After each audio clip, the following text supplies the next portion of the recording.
In this week's Torah portion, Parshat Chukat, the Israelites will become restive and complain about Moses and God's leadership in taking them into the wilderness and out of the land of Egypt, but not being able to take them into the Promised Land. God in God's anger will send these thrafim, these fiery serpents, to bite, poison, and kill the people. Once the people begin repenting, God will command Moses to make a copper serpent that when the people look upon it, they will be healed from any of the ill effects from a bite from one of those serpents.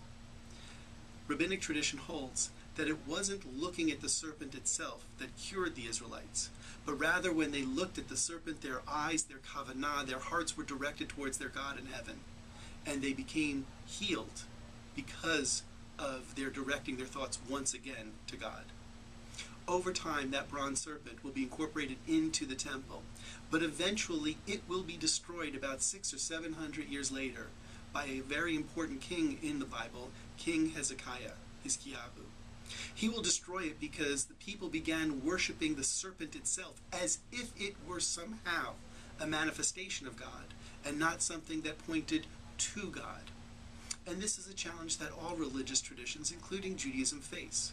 We let our rituals and our objects become sacred in and of themselves, and we forget that they serve a purpose, that they are functional, that the purpose of our ritual objects, the purpose of the very rituals that we do, are to point us and point our hearts towards God.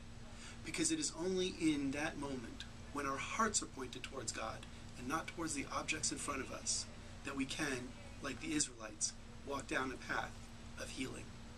And that is your Torah in 2.